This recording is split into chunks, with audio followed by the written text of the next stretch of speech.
welcome to the Production Talk podcast with me, Yarn of mixartist.com.au. In this podcast series, we celebrate the modern way of producing music. We want to talk about all things related to songwriting, recording at home, and music production. So if you produce your music at home, this is the place to be. Please subscribe and recommend this podcast to all your friends.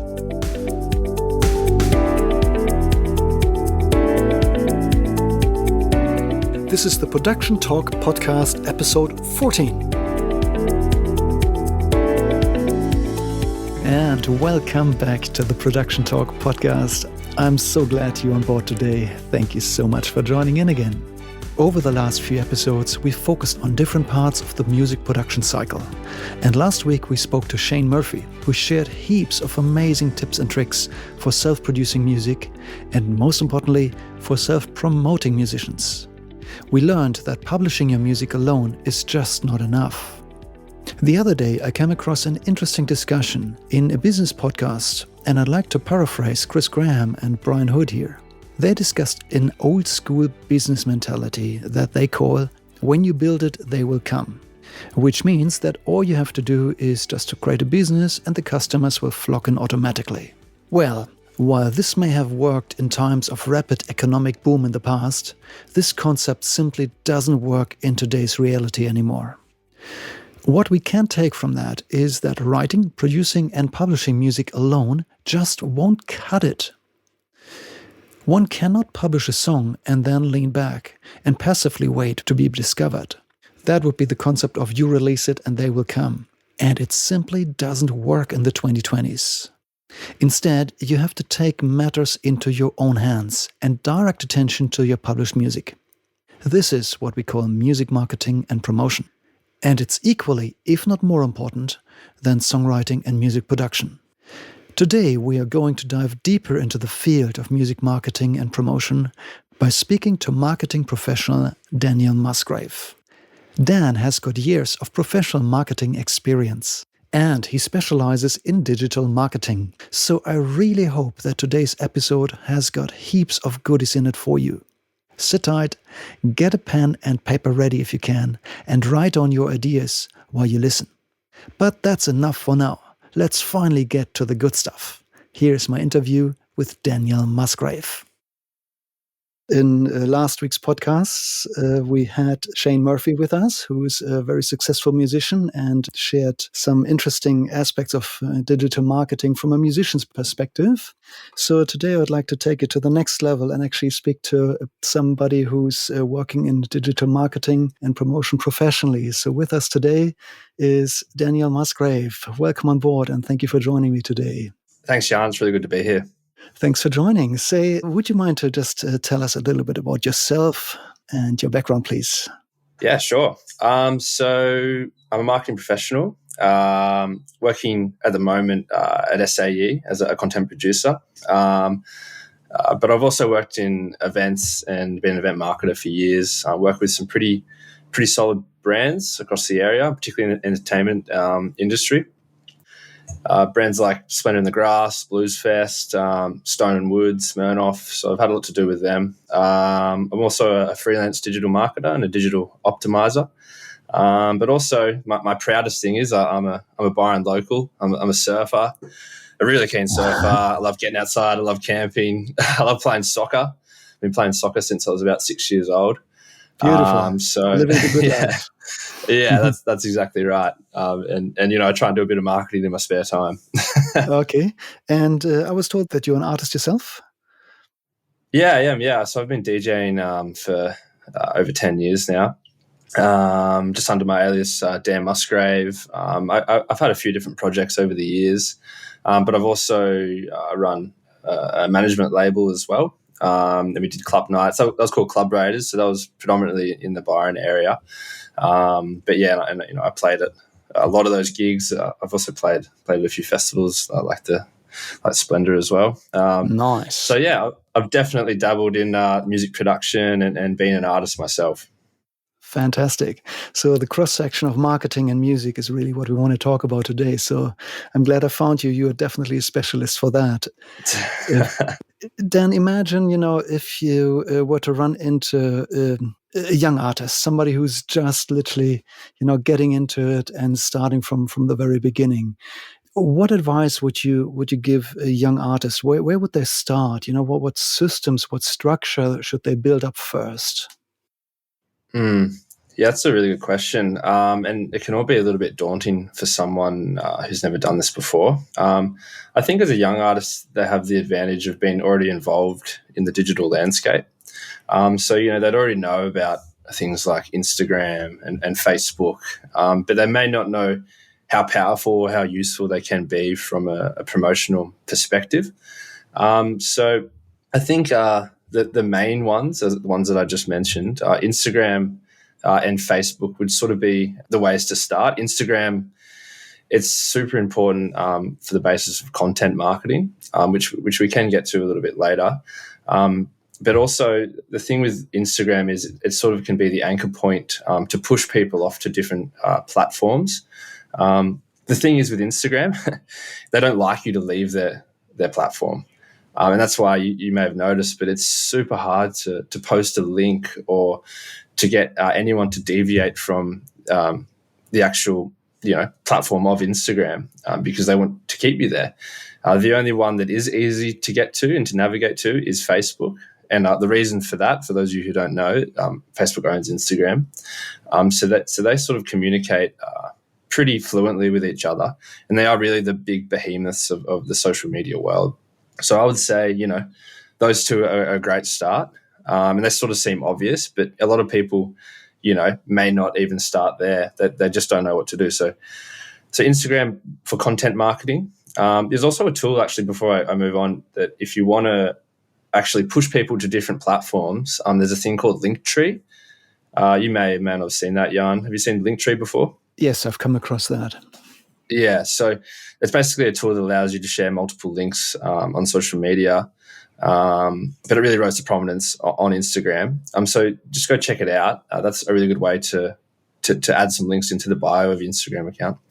But then obviously Facebook is going to be something that you're going to really be able to share your events, your different pages, new music, and also have a list of contacts that people may be able to reach out, like management, for example. But the big thing about Facebook is the Facebook Business Suite. And this includes things like Facebook Ads Manager, sort of all the paid marketing things, Facebook Pixel, Facebook Creator Studio, basically all the tools that you need to effectively post and manage and monetize and track the performance across all of your pages. So you're saying that a young artist should definitely set up their own Facebook page? Absolutely, yeah. Yep. Does the business suite automatically come with that, or do you actually need to be a registered business with ABN and all? Certainly helps. You don't have to have an ABN, but anyone can set up a business suite account, but you do need to set up a page. So if it's just your personal Facebook page, you won't have the ability to set up a business suite. You need to actually go and set up a business page or an artist page, and then once that's in place, then you have the ability to use all these other functions within Facebook that are really powerful functions, particularly when it comes to paid advertising. Yeah. Got it. So in other words, as a young artist, you shouldn't use your private Facebook profile to promote your band, but you should literally separate your private and your artistic appearance on Facebook? So yes and no. Like certainly for the aspect of separating it from a business perspective, for sure. But there is you sort of step into the world of personalized brand, which we can discuss in a little bit as well, which is a bit of an amalgamation of yourself and the business. So it sounds a little bit confusing, but when it comes to branding, the personal life does become important. And when it comes to content, that's also the case. But when it comes to the numbers, I think it's certainly important to separate your artist page as a business as opposed to a personal page. Perfect. That makes sense. Thank you. I got it. Yeah. And what about Instagram? Are there equivalents on Instagram, like personal accounts, and then the equivalent of a Facebook page on Instagram? How would you set that up? Absolutely, yeah. So Instagram also has a function within it. If you just go into the edit profile tab on your account there, you'll have the ability to set it up as a business page. It literally takes a minute to set up, and then once it's set up as a business page, it'll give you the ability to set up paid ads, and it'll also link to your Facebook business page as well. They're essentially, the Facebook and Instagram, because they're owned by one another, the content flows throughout them. So you really want to have them talking to each other, and they can be set up as business accounts in a similar way. And Facebook Business Suite will actually manage your Instagram account from Facebook. So you have the ability to post stuff, to reshare stuff, to track data through your Facebook page, but it's sort of directed at your Instagram data. Got it. So effectively you post on one platform, and it can also show on the other one if you set it up like that. That's exactly right. Yeah. And that, and at the moment we're just talking about the Facebook side of things. But there's also a lot of other key platforms that are important as your digital infrastructure starting out. And I've talked about, Instagram and Facebook are the content side of it, sort of the marketing side of it. But the most important ones really are the ones where you can actually share your music, because that's what you're doing as a musician. So, so setting up a YouTube official artist channel, setting up a Apple Music for artists, Amazon Music for artists, Spotify Music for artists. These you want to have your finger in each of these pies, 100%.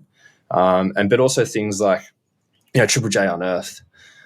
For a young and upcoming artist, Triple J Unearthed is a fantastic platform to utilize. One, because it's free, and two, because you have the eyes and ears of very prominent people in the industry listening to your music, and then potentially reviewing it and sharing it with other people within the industry. Triple J is a typical Australian phenomenon. Would you mind to just explain for our international listeners what we're talking about here? Yeah, absolutely. Triple J is a youth music radio station. It's broadcasted nationally across Australia, and it's run by the ABC, the Australian Broadcasting Corporation, if I've got that correct.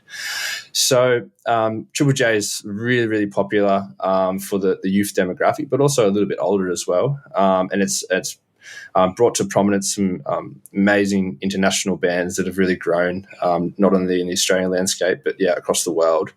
And particularly they really sort of promote and celebrate new Australian artists. So if you're someone that is upcoming and you're unsigned to a record label, there's another radio station and website they have called Triple J Unearthed, and essentially it does what the title suggests, where they unearth artists that no one really knows about. And so basically Triple J Unearthed, they have a team of people that will go in and listen to every single upload that someone has put onto that platform, which is absolutely amazing. And so if you have a track that is pretty good, it's got some real backing for it, and you're confident that could go all right, you can put it on Triple J Unearthed, and they'll actually listen to it and review it, and it has the potential to either get played on Triple J Unearthed radio station, or even played on Triple J, where you're having the whole of Australia listening, and people overseas as well.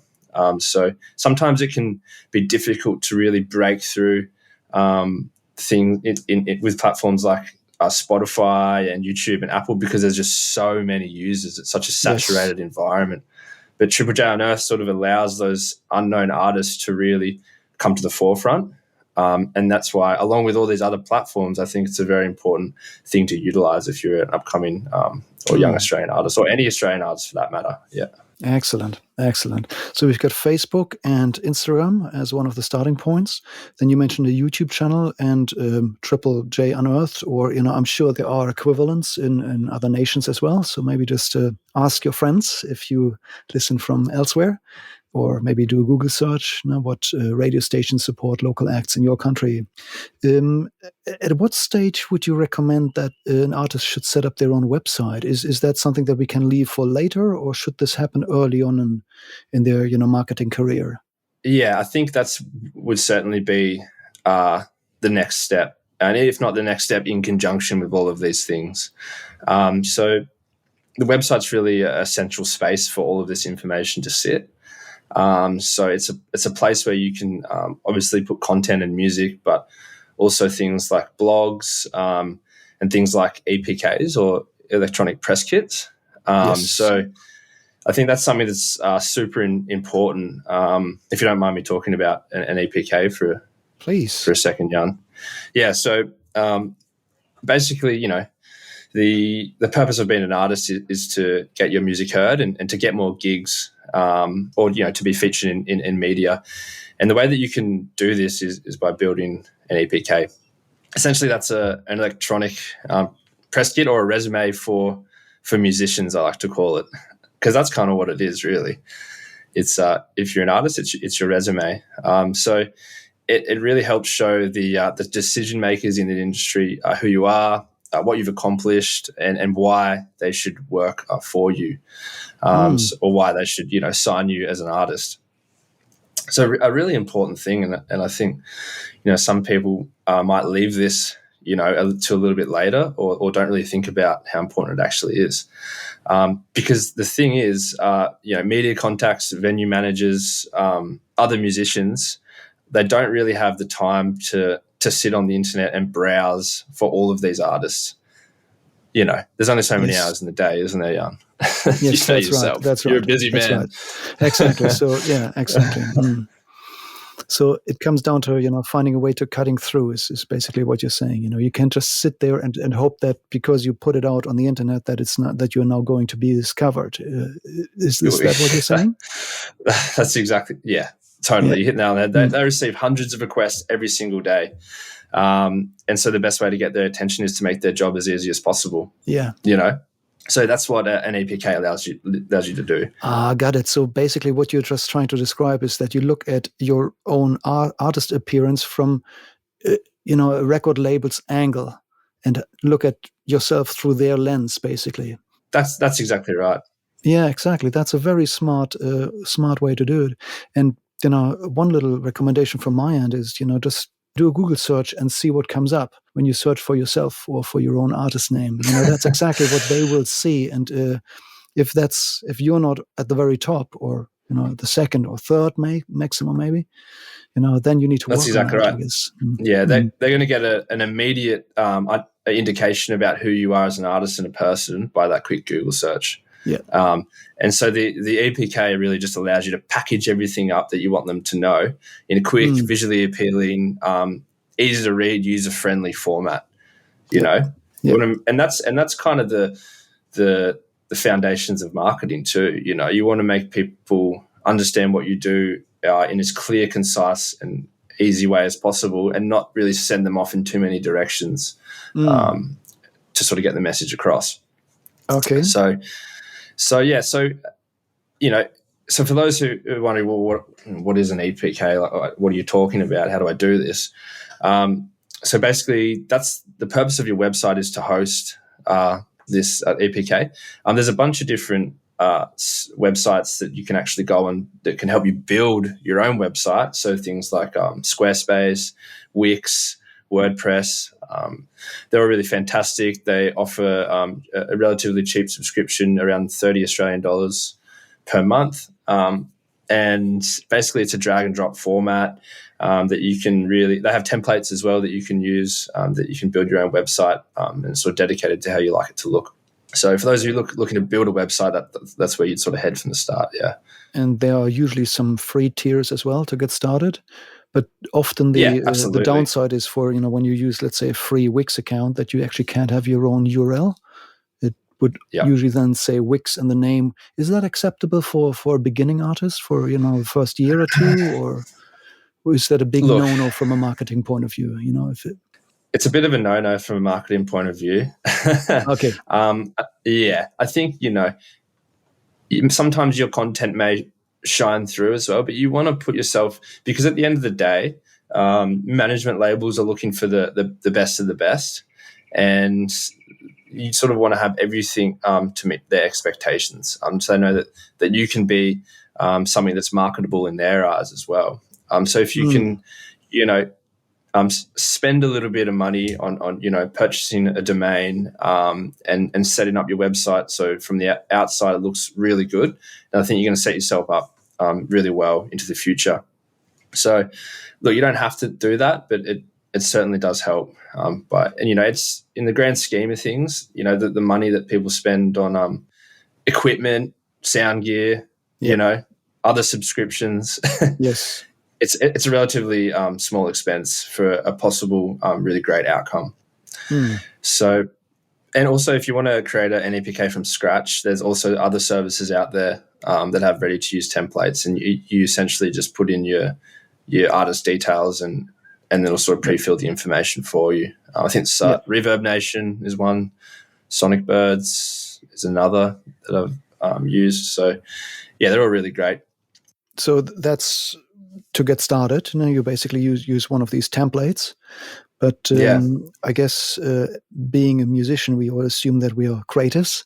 And as a creative, it's probably a wise idea to use that creativity to make your own EPK stand out. So absolutely, if you just use templates, then you have to be aware that you might look like just everybody else. So there will be hundreds, maybe thousands of people using the same template. So I guess I think as musicians, we have a certain advantage, and that's our creativity, which we should play. We should play this card in marketing. So let's talk about the next steps. So, let's say an artist has set up all these, has set up the infrastructure. There's a Facebook account, Instagram, YouTube, the website is in the making. It's not actually done at this stage. Isn't that actually when the real work starts? Now, when we need to feed it with content and we have to do it on a regular basis. Can we talk about that for a moment? What's the best method to actually, engage listeners, to get more likes, to reach an audience and grow an audience? What are your recommendations? Well, I think, going back to the contents of an EPK, these are sort of the building blocks of your overall content journey and things that you probably need to have a collection of at the start. So things like obviously your music, your best music, your best EP or your top few tracks, or the most, if you're already streaming, music, then the highest stream songs that you have. So they're going to be obviously your best assets.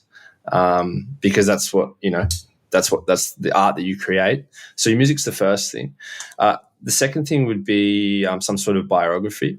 So a way to explain to your audience, who you are, what's your personality, and things that you've done, some of the achievements that you've also had as well.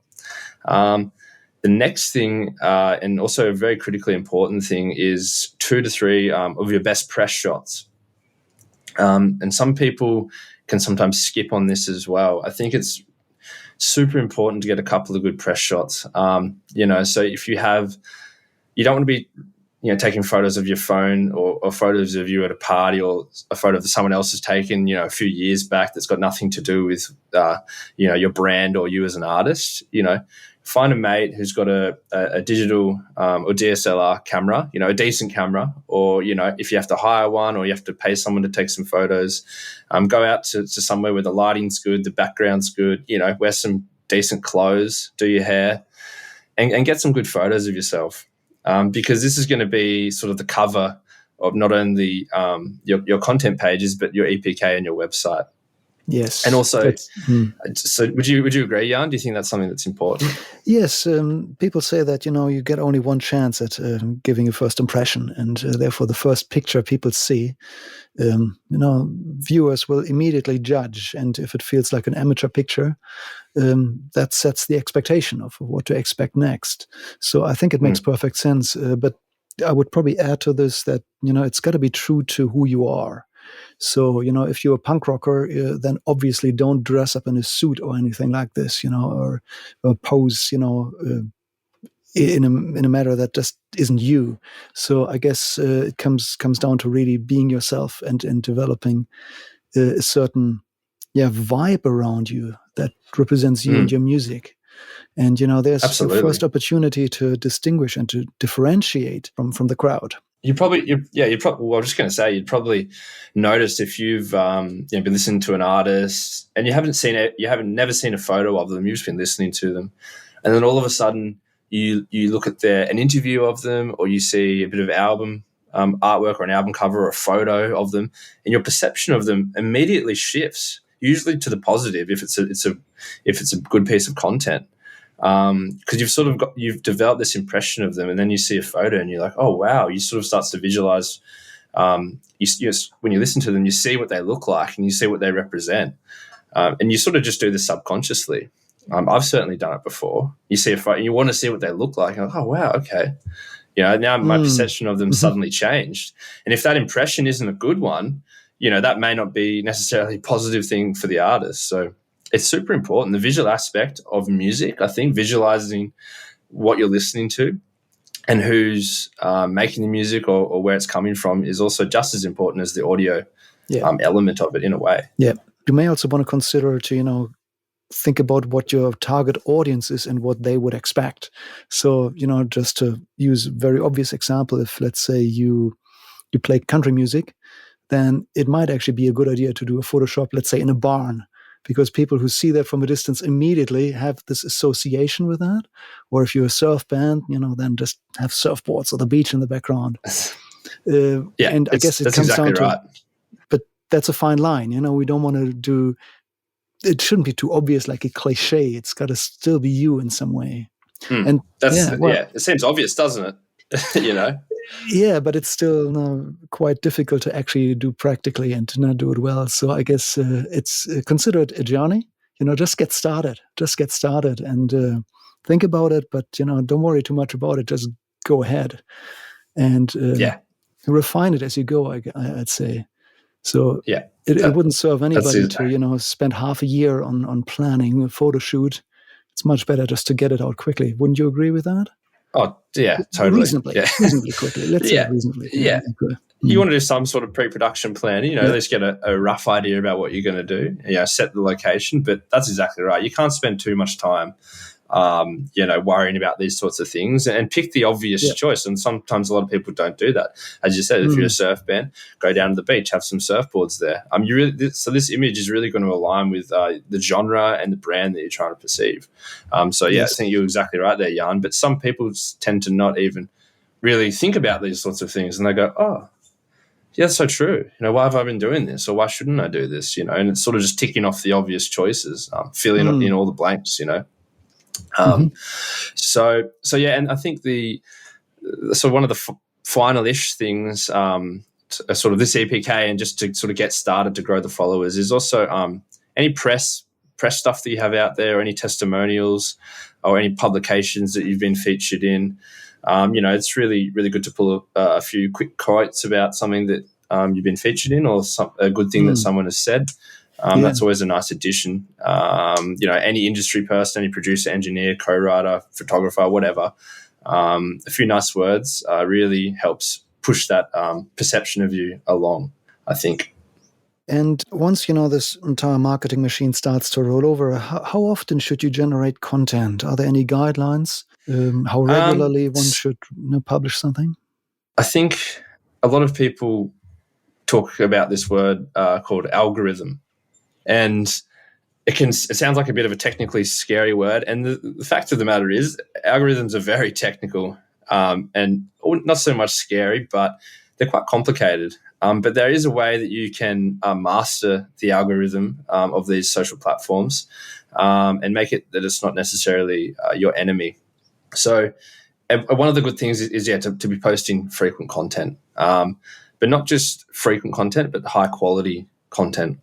So basically, in the eyes of the algorithm, good content is a post that will keep an audience on the platform for longer. So good content on Instagram is something that's going to keep someone on your profile or just on the platform for an extended period of time. So the algorithm will see good content is something that people will engage in. So that's why sometimes you can prompt a question in a post, to try and get some feedback. And then that starts a conversation. And conversations are what the algorithm just decipher as good content. So that's something that's super important to do. Another thing, obviously, is to consider promoting your posts. So let's just say you're posting, 2 or 3 times a week, and then that's, there's a lot of things that get thrown around nowadays. People should be posting 10 times a week. They should be posting, 4 times a week. I think, you really want to do whatever comes sort of naturally and feels good to you, and depending on what your brand is. Like, your brand could be someone who just talks all the time and just constantly pushes out stuff about every single minute of their life. But some people may want to be a little bit more reserved and want to hold those conversations and those pieces of content and build them up into, bigger blocks 3 times a week. So I don't think there's any strict number about the amount of content that you push out, but just make sure that it's of decent quality. And then something, and once it has that quality element to it, you can then promote these posts, and that can be a highly effective way of these pieces of content reaching new eyes and new ears. Excellent. So it really comes down to generating some interest. You want to see replies. You need to answer questions maybe in the post, in the replies, and keep a discussion going. That's exactly right. Yeah. Yeah. But then also, obviously, the paid element to it as well. Now, do you think this is something that your listeners would want to hear about? Paid advertising? Yeah. At what stage, is it worthwhile going for paid advertisement? Should a young artist bother doing that, or is that more for the bigger artists? When is the right time to decide that you want to spend some money on paid advertisement? Yeah, look, as I said before, musicians have no trouble spending hundreds, if not thousands of dollars on instruments, equipment, software, all that sort of thing. So there's the tools that help us create the music, but they don't see investing, promoting their music as a necessary expense. So it's a bit of an old mentality, I think, and they sometimes think that the fans will just flock to them organically. And so organically means that it's essentially a Facebook post that does no monetary value behind it. You haven't invested anything. And then also, some people, may be thinking that, I see those bloody sponsored Instagram stories all the time. They're really annoying, and, that's true. And the thing is, that paid advertisement space has become quite saturated. But there's, there is good reason for it. It does work. But that being said, there's a wrong and a right way to do social media ads. So I won't necessarily talk about how to set up an ad. Or just go through some tactics of what you can do. But if any of your listeners can go out and do a Google search on how to set up social media ads, there's going to be a lot of great tutorials out there, on YouTube and whatever platform you use. So you can sort of get the basics of how to set up the ads there, because it can be a little bit scary if you've never seen something like Facebook Ads Manager before. But once you sort of get a bit of a handle on it, then it'll give you an opportunity to start putting out some ads. So for any young, I think, from the outset, if you're starting a new page, that can sometimes be the most important time to put a little bit of money behind some ads, because it's really hard to sometimes break through the ceiling that is the behemoth of social media, and not only that, musicians on social media. As I said before, it's such a saturated market. So you could spend years not even being able to get 100 likes on your page, just because there's so much out there that people's eyes are currently getting directed towards something else. And that's really why Facebook wants you to spend a little bit of money, and so you can sort of break through that ceiling. So basically, if you got some spare cash, and it's probably not going to be spare cash, but I think it needs to be cash that you have put aside to invest in promoting your brand. So you need to know what your objectives are when doing this. You don't just go and spend money straight away. You need to understand, what are you paying for? What are you hoping to gain? Because the thing is, if you're just throwing money left, right, and center, it becomes very unsustainable, and it's not cheap either. Yep. Got it. So your goal should be really to gain real fans, proper fans not just people who'll click on your link and then not be interested in what you're doing. So that's why your strategy is really important. Now Targeting element. That's really interesting. Over the last few days, I think I had 6 or 7 people contacting me via my social media, trying to offer me 1,000 clicks for $20, or 10,000 clicks or likes for $100. What's up with those people? Who are these people? Who's actually doing these things? Is there any substance behind that, or is that all a scam? I'm gonna say it's pretty much all a scam. And there's no substance behind it. Okay. Because as I said before, you want to obtain real fans, real people. Yep. They're just going to be selling you clicks of robots or bots, as we call them. Just clicks for the sake of clicks that really on the outside may look good. But what's the point of having 100,000 likes when 99,000 of them are fake? I'd rather have 5,000 likes and 4,000 of them are real. So as I said, from the outside perspective, it may look good, but it's really not doing you any justice for your brand. Okay, so that would be a bad investment. Absolutely. That's why the targeting is important. Yeah. Okay, so that's not something to do. I even heard stories that, sometimes people who use these strategies get penalized if, Google or Facebook see a huge spike in likes and then like a big transient and then nothing for a while, that they can actually sense that it's all fake and then penalize artists for doing that. Well, I'm not sure if that's true. Have you heard about that before? Does that actually happen? Well, not necessarily a massive penalty, but it's certainly the algorithm would pick up on it pretty quickly. And that'd be the penalty there. Yeah, if it sees an unorganic or unnatural spike in followers all of a sudden, then the algorithm would pretty quickly pick that up and know that it's not legit. And then I guess, your penalty would be that it's not going to help you at all in the short or long term, having these bots engaging with your account. So when we talk about, social media posts, I guess it all should always revolve around a release.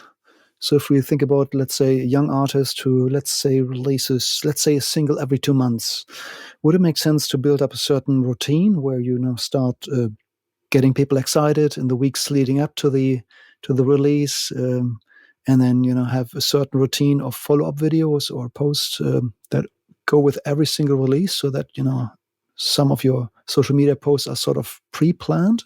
Yeah, absolutely. It's really important to schedule your social media posts. That's why the Facebook content creator application is really good, even in the business suite as well.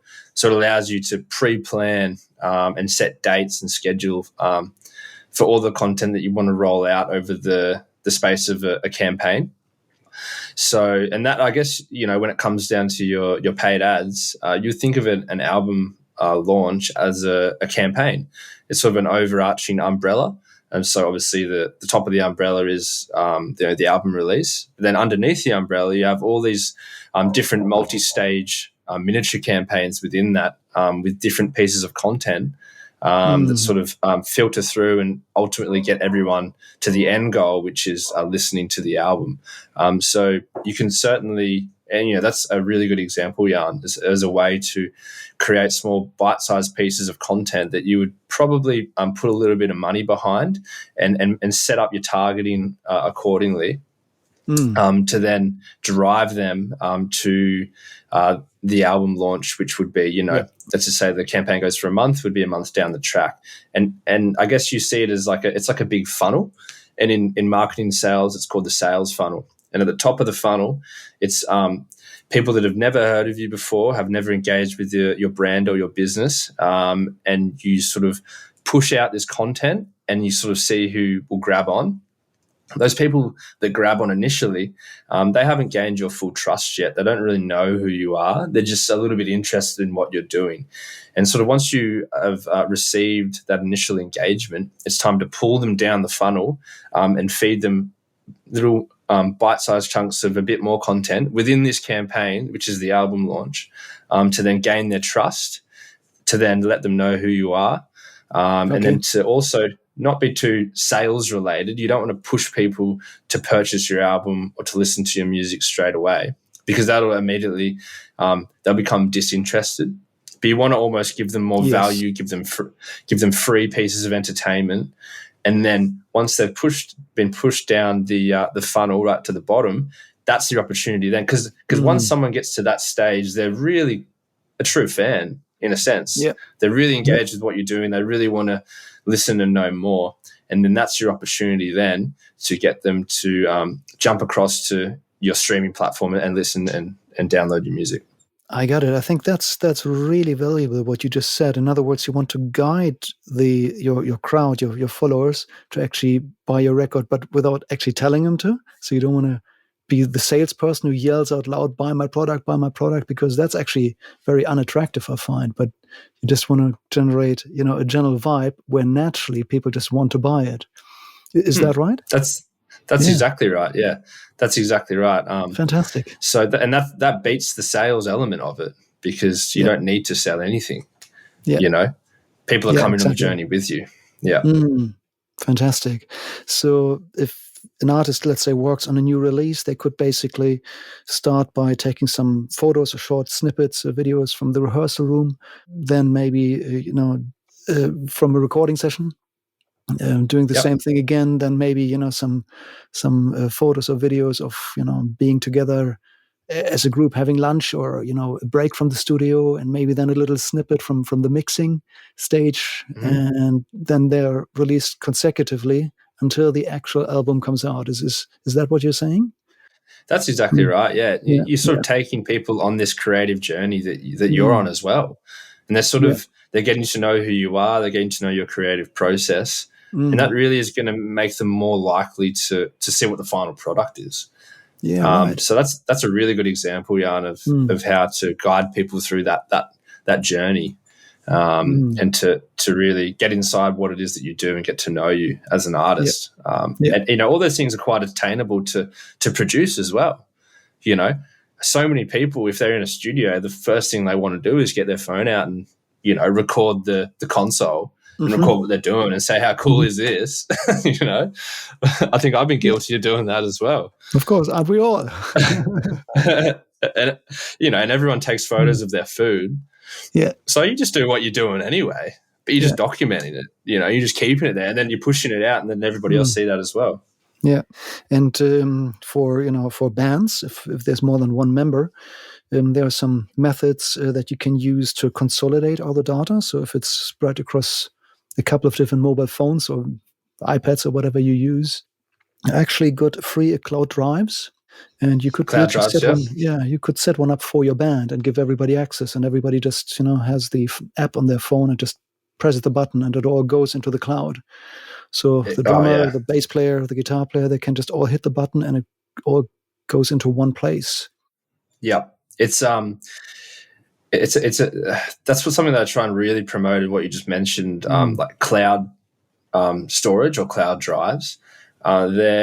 If you can utilize them correctly, they're so powerful and so useful to optimize what you're doing as a business or as an artist. And that's what I really try and promote is sort of personal and business optimization. Your business or your brand or your artist label, it might be good, but you want to take it to great. And the way to take it to great is to have everything communicating, everything talking, everything stored correctly. You're not losing any information. And that's why things, I'm not going to drop names, but, cloud services are so vital and important, because everyone can, if you're in a band, everyone can access this cloud service at anywhere, at any point in time. So the ability to dump information, to upload ideas instantly, and then also having connected devices, your laptops, your phones, your watches, all speaking with each other as well, is a super way to get information or ideas if you're a creative, because they just come to you. You can never predict when those creative ideas will come. A way to get them out, get them digitized in a way, or get them stored into a cloud to then be able to repurpose, reuse the content when you need it. Yeah, that's really good. And there's just no such thing as too much content. It's probably a really good idea to not just release every bit you capture, but maybe for every 10 minutes you capture, just find the best 1 minute. And it can really help to gather the information from the entire band, and maybe even Yeah. fans. You can even use methods to allow fans to submit their videos to you. I'm not sure if I should mention all these services here, but on my website, I'm using a paid service by the name of Drive Uploader. I'm sure there are other alternatives and maybe even free ones. But no, there are methods where you can just literally have people, upload files for you, and they all gather in one place. That's really good. That's really good. Yeah. Sorry, I'm just going to say quickly. As your listeners are probably starting to discover, in the world of in the digital world, and optimizing everything efficiently, there's so many tools out there. We've just only touched on a couple, but it can get a bit overwhelming. But if you can get a handle on at least a couple of them, you can see how important it is, and how much more efficient it can make you as an artist and as a business owner. So I just wanted to say that quickly. Mm-hmm. Yeah, I'm a big fan of automation, and large proportion of my business is literally automated, where my computer and cloud services just do half the work for me. Yeah, and how much better does it make it for? It's amazing, isn't it? Yes, exactly. And I got it tuned to a point where I spend very, very little time managing files, and where I spend a lot more time actually doing the creative work. And I guess that's the goal. So maybe that could be a subject for another episode, to talk about all the automation services and how to set up systems. That's maybe a bit too far for today. Good. Look, how soon can one expect results? So I've spoken to a couple of young artists. They said, I started my marketing and I just can't see any results. I'm giving up now. What would you say to those people? What's going wrong? How soon should we expect results? And well, look, if you do everything the right way, results are going to be exponential. So basically what I mean by that is they're never going to start off with a massive bang. For 99% of the cases, it's going to be small. You're going to see small growth at the start. Even for the first 12 months, you might not see much happening at all. The thing is, a lot of people that don't see the growth don't have a proper understanding of how to use these tools effectively. And once they learn how to use these tools effectively, then the growth in their profiles would significantly increase. Because people may talk to you and say, I just can't. I'm getting no fans engaging with me. No one's listening to what I'm doing. My music's really good, and they believe that it is as well. But they're just not getting the streams that they desire. So, as I said before, the music element is just one part of this whole, being a musician and being an artist and having a personal brand. The other part is everything that we've discussed, prior to that question. You need to have all these things in place, and if you have all of these tools set up and in place, then I have no doubt that you will definitely see growth, exponential growth. So small at the start, and then as you start building a fan base, it will certainly grow at a rapid pace. And within, a couple of years, you have a pretty substantial fan base if you're doing everything correctly. But obviously, the most important thing is putting out music that your fans really want to engage with. Of course. Of course.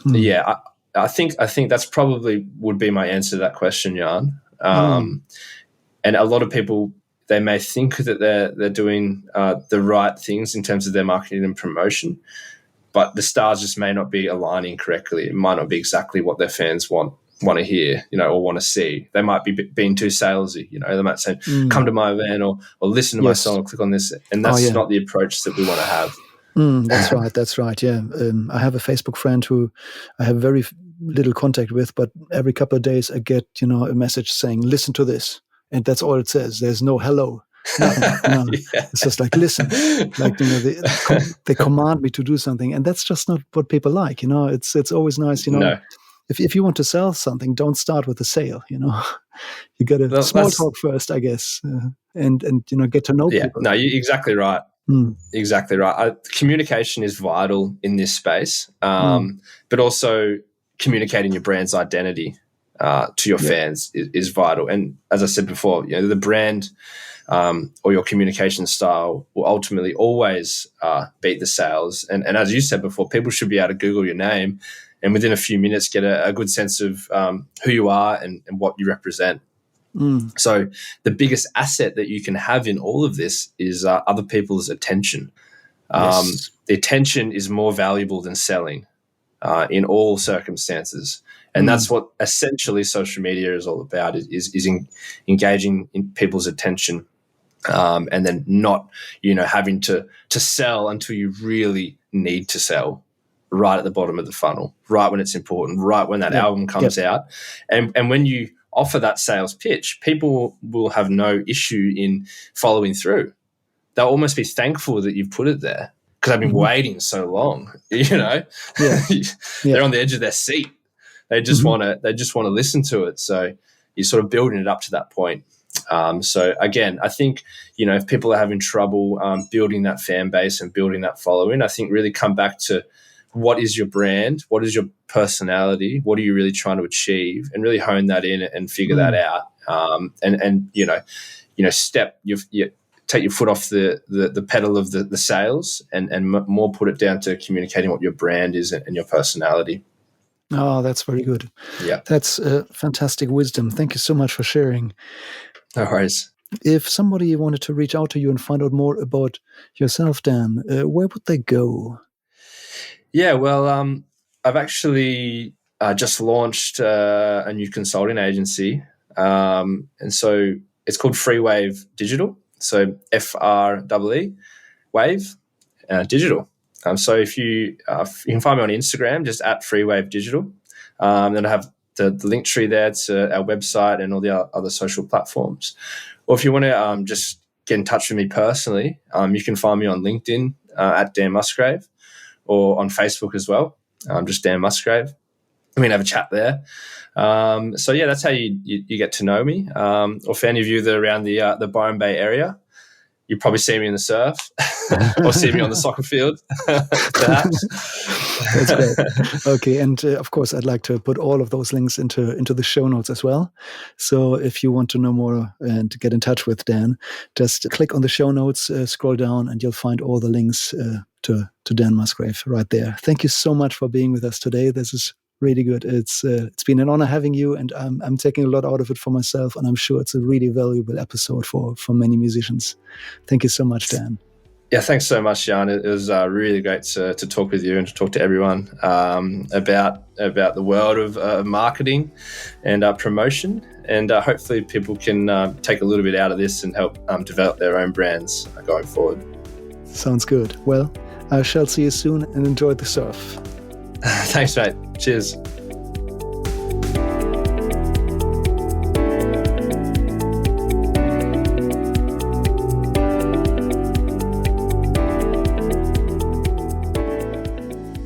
Wow, that was one amazing episode today. Thank you so much to you, Dan, for sharing all your wisdom with us. Now I want you to get started with your marketing and get your hands dirty. Just remember, the hardest part is actually to get started. So my recommendation is choose one thing that you learned today and get into it. Just do it. Don't aim to get your marketing 100% perfect at this stage. Get it done instead. Then repeat and promote yourself again and again and again until you develop a routine and a habit. When you do that, your promotion will automatically get better, more effective, more professional, all by itself. You've got something to do. Start your marketing. I'll speak to you again next week. Thanks again for listening in. Bye for now.